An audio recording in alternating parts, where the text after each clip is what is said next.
Hey, I'm Adam Burke. I'm one of your hosts for the Hybrid Cloud Partners podcast. Today, we'll be diving into a topic that I'm very passionate about, how we've helped over 1,000 SPLA partners scale profitably as part of our DCO motion. I'm Fede Pacheco, your other host for this podcast. I'm here with Adam to ask some tough questions to give you the answers that you're seeking. In other words, I'll do my best to represent the questions that you might be having as a listener throughout this episode. Yeah, and don't worry, Fede. I heard a lot of challenging questions over the years. Definitely excited for the Q&A here. All right, Adam, I want to jump right in because in your intro, you said a couple words that I want to pick on.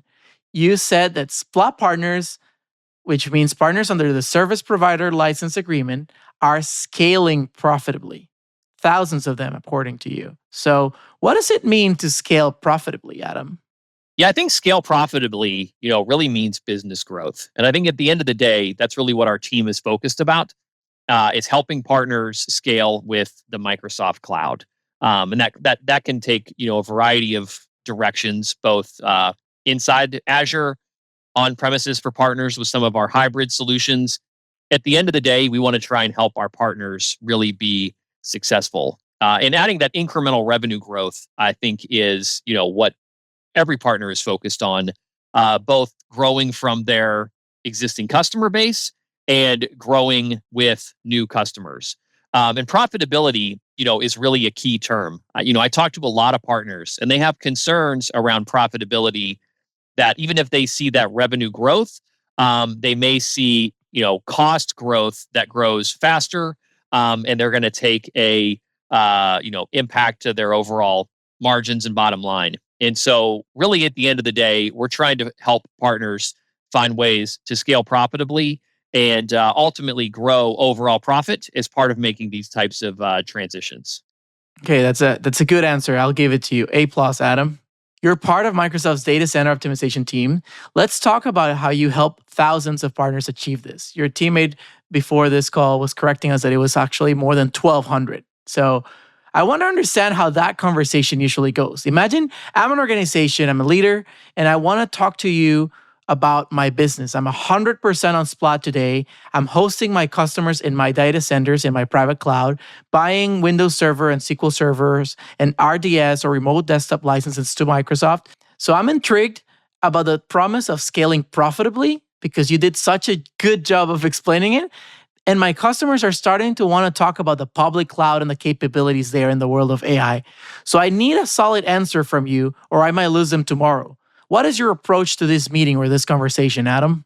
Yeah, so our whole mission as a team is to help, you scale profitably. And I'll put an emphasis on the you part in the sense that we really try and understand each partner's scenario to provide, kind of tailored guidance to help them. So we'll dive deep into their business. We'll try and look and understand, what are the right opportunities for their business today and into the future to help them scale at a pace that meets the business needs, but also allows them to address, current and future customer needs. So if you're a partner that's, really just using SPLA today, you're essentially limited to what you can sell out of your own data center from a Microsoft perspective. And so, we're going to look at opportunities to try and help you grow. Really starting with programs like CSP, the Cloud Solution Provider Program, and MAICPP, the Microsoft AI Cloud Partnership Program. Across those two programs, we just have a ton of resources and tools and support to really help you grow the TAM essentially that you have access to and can sell into. So figuring out, I think, how do you increase the TAM that you're targeting is huge. And so optimizing, your cloud practice with these programs also brings incremental investments that allows you to both, ensure you're maximizing profitability, but also bringing dollars that you can reinvest into your business. I think it's important to understand too, that as you transition to the cloud, Microsoft really has a lot of new incremental ways to help you that we can't invest with you at the same way when you're just selling solutions out of your data center. So by offering cloud solutions, one of the key ways Microsoft often helps partners is really around cloud ascent.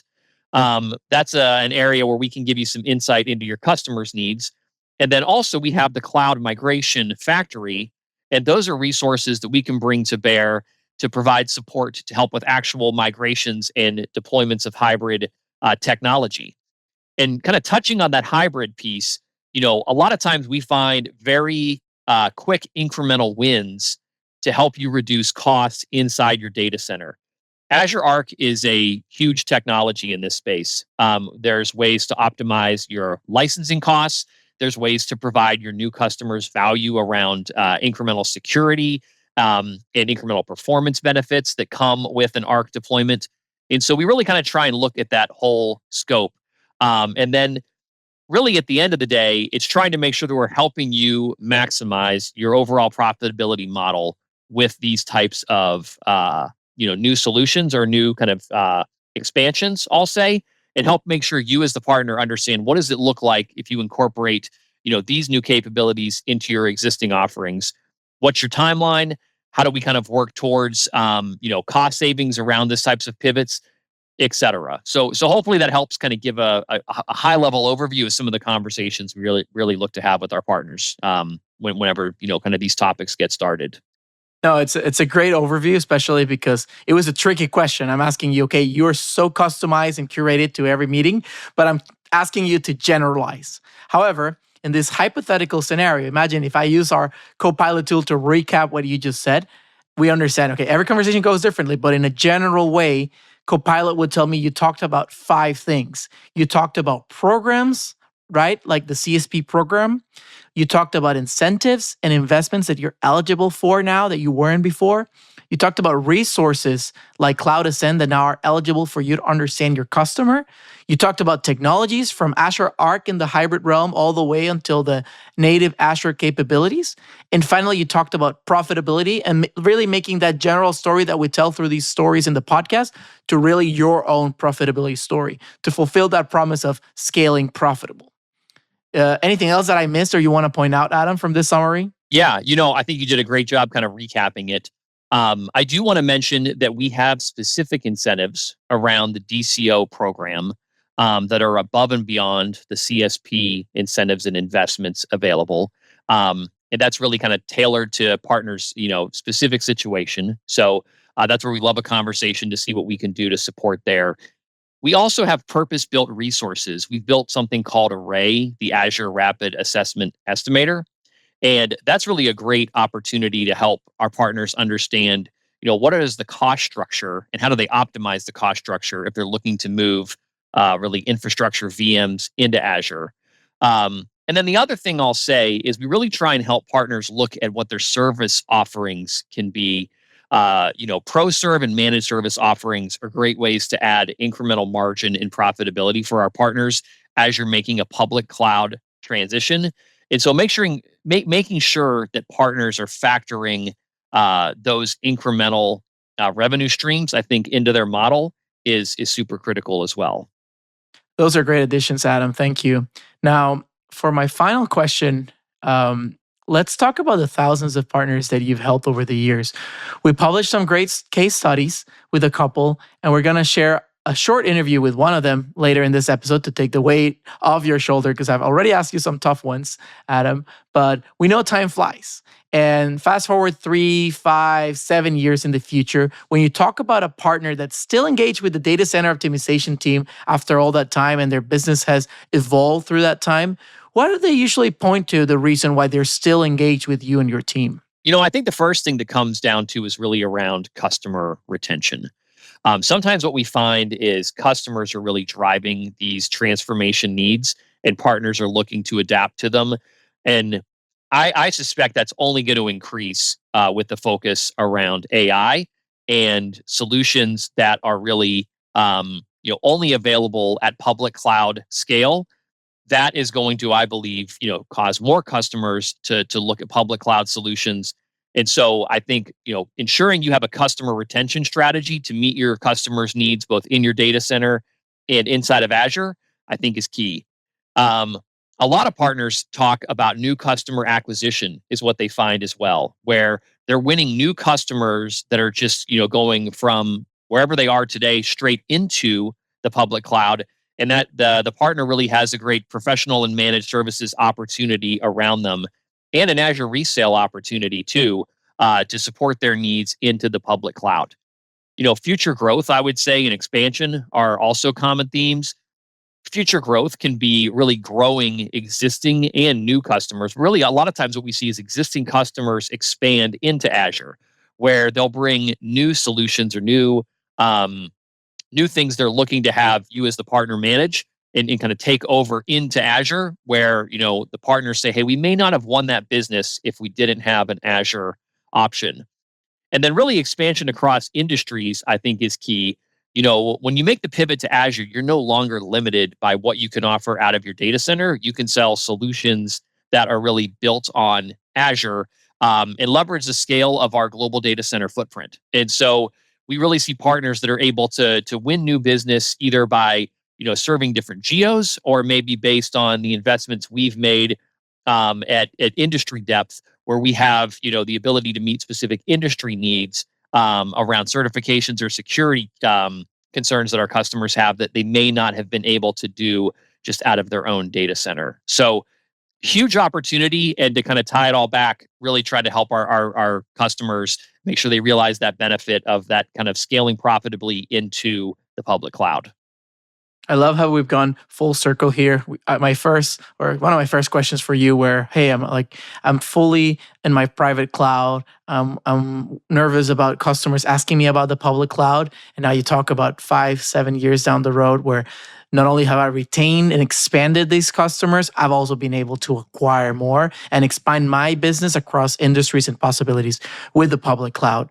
Of course, it takes a lot of work through that, but I'm so glad that at Microsoft we're investing in these partners and in helping them along the way. That's why we're so grateful to have your team around.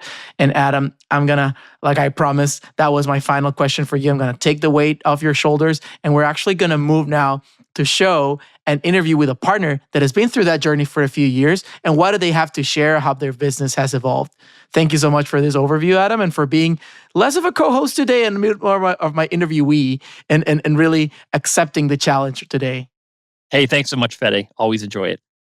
Stay tuned now for the interview with Ed Guarrieri from CBIZ CompuData. He led the transformation from private to fully public cloud of their organization, and he's going to speak to the impact that it had on their business. Before we jump in, if you're wondering how these opportunities fit in your organization, remember that our DCO team is here and available anytime to discuss these topics at no cost to you. You can connect with our team at dco.microsoft.com. CompuData is a success story in our Microsoft partner ecosystem. A few years ago, they migrated all of their private hosted customers into Azure, growing their revenue by 250% and their profits along with it. This is a journey that began with a strong partnership with our data center optimization team.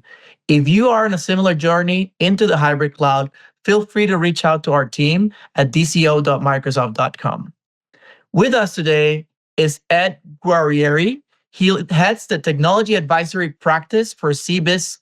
CompuData has recently merged with CBIZ, and Ed has led the operations of CompuData for the past 10 years. He really led the construction and building of their cloud solution practice. So Ed, we're really happy you're here. Congrats on the recent merger. Thank you very much. Appreciate that. It's been a fun ride here, and now merging up with CBIZ. We're very excited for the future here at CompuData.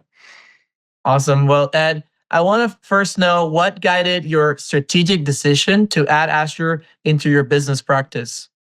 Yeah, certainly. So we were a private data center provider. For many years, we had our customers utilizing our equipment in our data center systems. And as we grew and scaled larger, it became more and more difficult to manage that infrastructure. And I found that our best engineers on our team were spending more time on back-end infrastructure rather than front-end customer-facing issues, which is really where we shine with the customer. And the back-end is not where we want our people focused. So as we got larger, we realized that we needed a different solution to scale to the next size. And Azure was perfect for that. I mean, more than 95% of our customers are using modern work within Microsoft, the Office 365 suite and licensing. So it made sense for us to go on the Azure route for the cloud solution. And the DCO program was great in giving guidance on how to move workloads. We used the built-in tools from Microsoft, like Azure Migrate and some other solutions within the stack that helped us move our customers seamlessly over time. And now we see that our best engineers are not working on back-end infrastructure issues. They're back in front of customers, which is where we want our people shining the most. That's awesome. And I'm really glad the DCO team could help. Speaking on the impact that this decision had, did you really expect it to change the way your company operates? Yeah, I mean, it allowed us to scale faster. So we really had a backlog of work because we were waiting for infrastructure to catch up with new deals. And now we can scale, pretty much infinitely and instantly. There's no constraints on how quickly we build infrastructure. So we're able to spin customers up faster, perform migrations faster, upgrades quicker, which has improved our customer service levels and our customer response, right? So that's been very important for us. In addition, we've been able to add a lot of solutions that we never had before. So before, we were really limited to 2 or 3 data center locations. Now we can really drop customer information anywhere in the United States or globally. And the solution stack within Azure is much larger than what we were able to deliver with our private stack previously. So we're able to get into new markets. We're able to offer newer solutions, better solutions, more cost-effective solutions for our customers. And that's really seen an uptick in our business because we have better products out there to offer to the market. Well, you sure learned a lot throughout this journey. Ed, what advice would you give to fellow partners that are starting to explore Azure?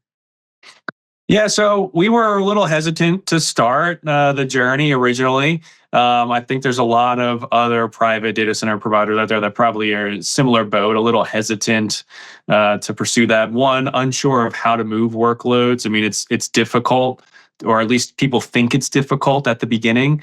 And then, unsure of, will I be able to provide the same level of service to our customers by removing the infrastructure portion, right? So there is a comfort of control of the infrastructure where you know that you can stand behind the reliability and the resiliency of the infrastructure. So that was a concern of ours to begin with as well. But once you really dive into the solution set, understand how to properly architect solutions within Azure, you can get better resiliency and better performance and uptime metrics out of Azure solutions than you ever could in a private data center environment. So just, I would say, make sure you educate yourself and learn the well-architected framework within Azure, understand the tools that are available to you. And as long as you have a good foundation of how to build these workloads in Azure, you can build better solutions using Microsoft Set. It's been very apparent to us.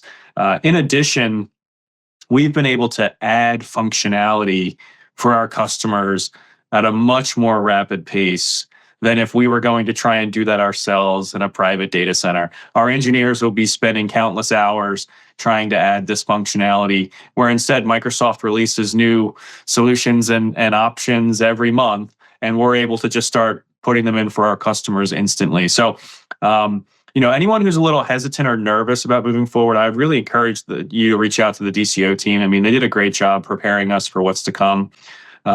Do some research, education. There's plenty of training materials out there for your engineers to learn how to architect on Azure. And then once they have that foundation, once you get started, you'll see it's going to move very quickly. I mean, we completed our entire migration in probably about 18 to 24 months. And that was over hundreds of customers. And we were able to do it very smoothly, really just coordinating with customers on migration timelines. And to our end customers, they didn't see any difference, right? And that's the goal. They continue operating as is, but on the back-end infrastructure, we were able to make all those upgrades for them. Oh yeah, your customers maybe don't see the difference, but you sure went to a big transformation. So congratulations, Ed, on that. And thank you so much for your time. I'm sure when you look back, it sure looks like a lot. but it started with a decision that you and your team took to embrace a new business model with Azure and apply it to the specific needs of your business, your organization, and your customers. If we recognize that every experience is different, and we encourage you to reach out to the DCO team because we can talk about the specifics of your business, your organization, and we can help you get to where you want to be. We hope you enjoyed today's episode. Stay tuned for more insights and stories from Microsoft's Data Center Optimization team. Be sure to stay connected at dco.microsoft.com or wherever you get your favorite podcasts.